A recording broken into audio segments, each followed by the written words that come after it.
Another day, another design. I've been thinking and I want to change things up a bit. I haven't made shoes for a while and I thought, what can I do that sort of combines the fun I've been getting out of thrift flipping with shoes? That would be to flip a pair of shoes. That also triggered a train of thought that sort of led me onto brands. I was thinking, what are two polar opposite brands that if they partnered, the result would either be magic or completely tragic. Crocs is at one end of the shoe spectrum, so you either love Crocs or you hate them. I personally have never worn them, but have family members that swear by them. They were massively popularised on Love Island UK, everyone was wearing them, and they did actually look pretty comfy, and they're relatively inexpensive. So I managed to find secondhand Crocs on Marketplace for 20 bucks. What would be the polar opposite that could be the yin to the Crocs yang? Something that is designer. I know you have designer Crocs, but they don't necessarily look designer. They just look like super extra Crocs that are really expensive. What do you see that it's obvious it's that brand? And a lot of the time that's bags. You see a handbag, you're like, yeah, I know where that's from. So I have managed to procure a Louis Vuitton bag. It is third hand. I got it from a friend who got it off her friend. I have no idea of the authenticity of the bag, so apologies for that. For this project, I am testing out what would happen if Crocs and Louis Vuitton were to have a baby. If you want to see how I go, and if the yin and yang theory does work and opposites really do attract in this video, then stick around.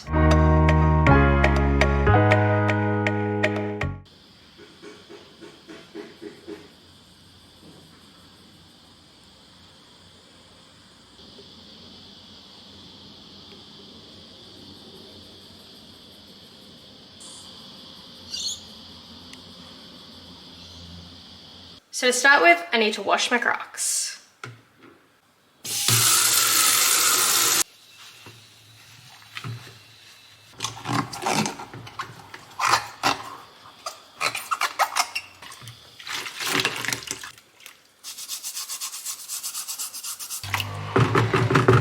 And I'm also wiping down my bag with a microfiber cloth to make sure I don't damage it with any washing liquids and that it's clean and ready to be disassembled. So there's a couple of places on the back of the Crocs where the rubber is coming off. So I'm going to use my super strong glue just to stick that back down. There's also some sections where it's already come off and there's not sort of the leftover piece of rubber there. So I might see if I can do something with that just to fill that in.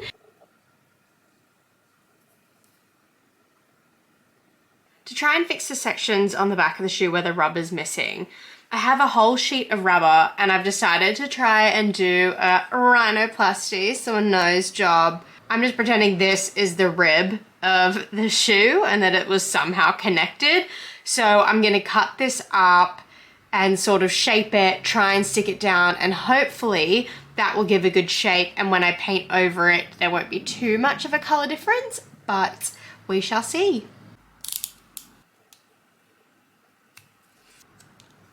I've skived it down as much as possible and I think that's as good as I'm gonna get it. So I'm gonna glue this down.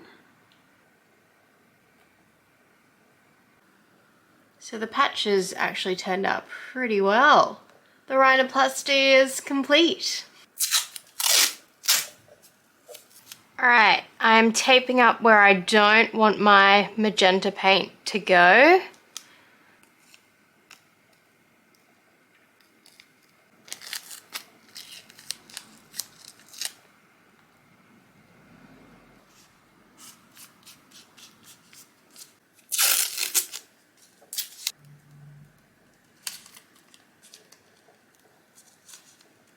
One down, one to go.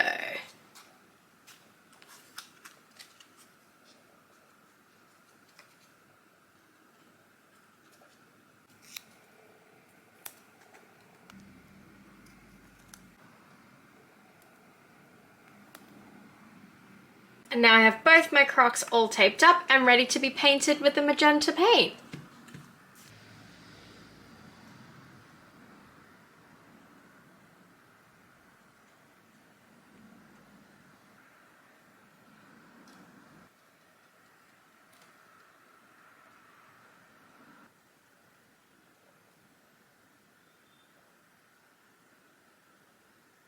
Okay, so I've finished painting both of my Crocs. I'm gonna let them dry overnight and then I think I'm gonna do a second coat tomorrow. My first coat has dried and now I'm gonna paint on a second coat.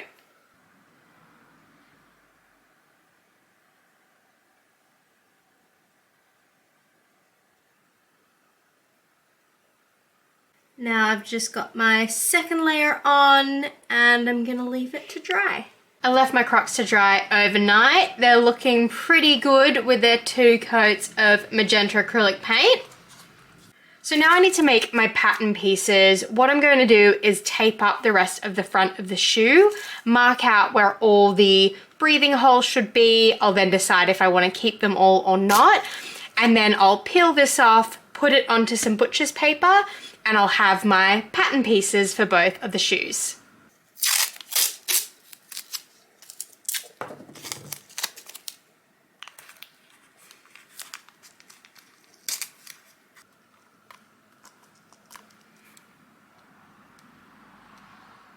Now I can remove all my masking tape and then I'll put my pattern piece onto my butcher's paper.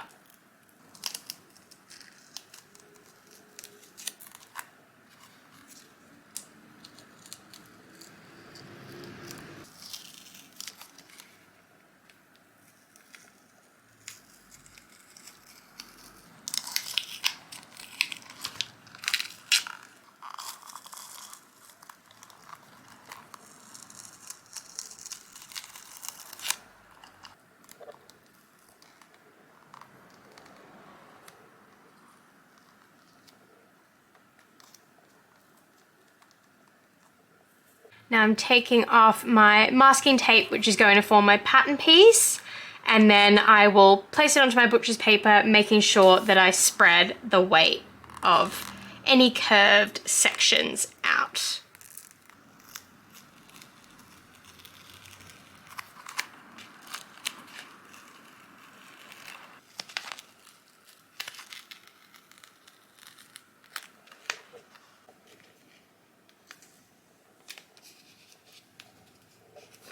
So I'm keeping that top line straight, and then for the rest of this I need to spread the weight of the pattern, and I'm also just going to use some other fabric or sort of a pleather or a leather just to see if the pattern actually works or if I need to make any changes to it.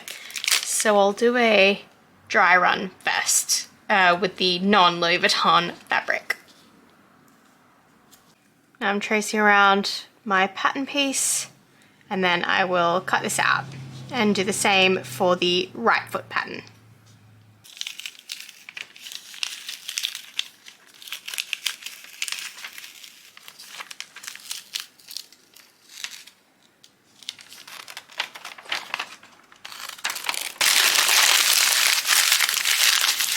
The time has come to deconstruct my Louis Vuitton bag. I have a little jar where I'm going to keep my components in because I'll reuse the gold pieces for another bag that I'm making.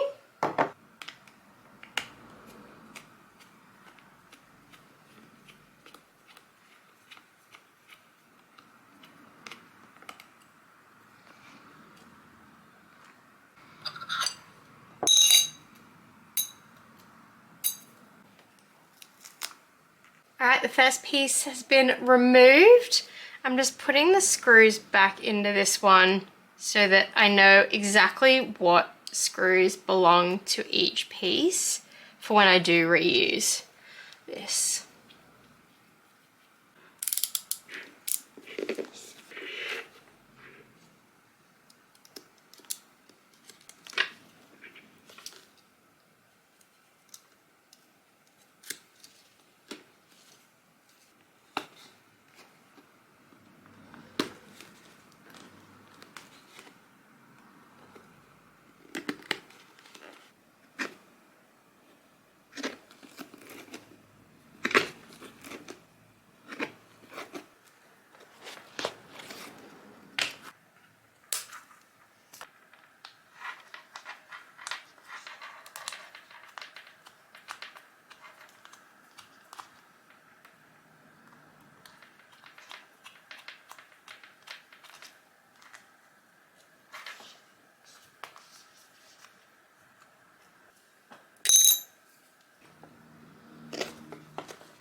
Okay, so I have deconstructed my bag. I also pulled apart the lining that they had on the inside. So they had this sort of suede lining. They also had an interfacing on the material that was opposite of the outside material, so the Louis Vuitton material that you can see here. I'm sure I'll be able to reuse that at some point.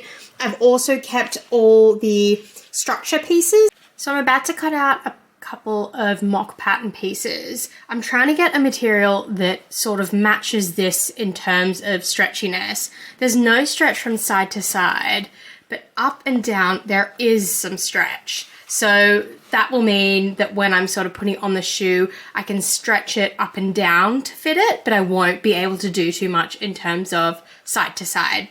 Okay, I have this piece of cowhide leather, I believe it is, that I bought ages ago. It was just basically offcuts, any leftovers. I bought it really cheaply.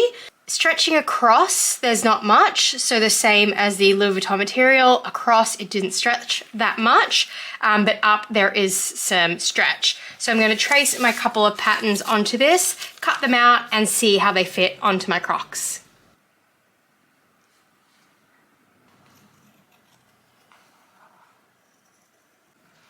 All right, so I'm just testing it on my right shoe. It doesn't need to be perfect because there is a little bit of stretch, but it needs to be pretty good. All right, the most important moment is upon us. It's picking out which sections of the Louis Vuitton fabric I want for my Crocs. I'm just putting on the original masking tape pattern that I did to see where the breathing holes would go.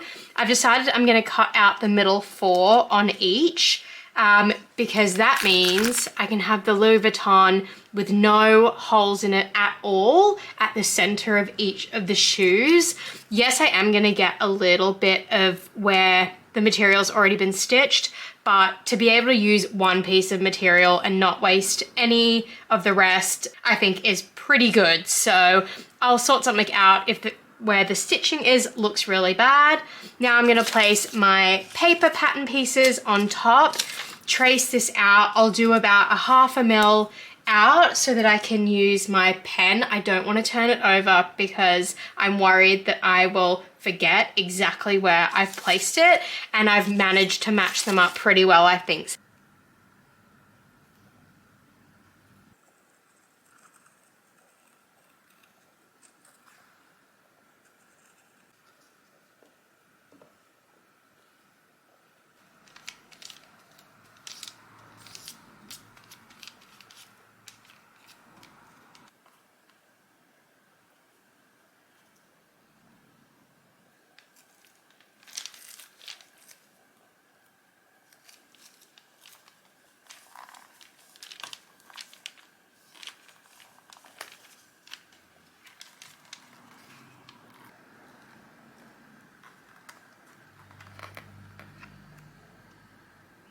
I've just successfully stuck on my 2 pieces of Louis Vuitton material, and I'm just gonna wait for them to dry, have a look at some of the red paint, which came off when I was applying the material, and see what other steps I need to take.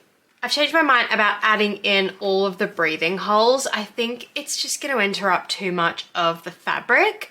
So what I'm gonna do, in typical Crocs fashion, where they have little accessories, I'm just gonna add a gold accessory to each. I could even do more than one, but I'll see how I go to start with in a section where there's no design.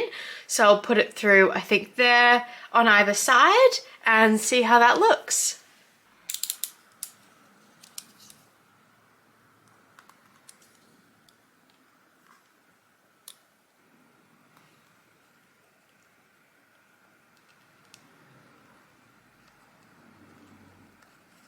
All right, the stud looks good, so I'm happy.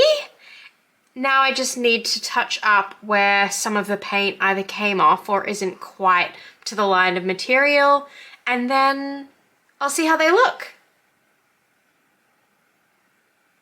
I've been debating whether or not to add a few breathing holes. I'm not sure if I'm gonna add all the breathing holes, and definitely not the 4 in the center, but I've decided to add a few just because they're not really Crocs if they don't have some breathing holes.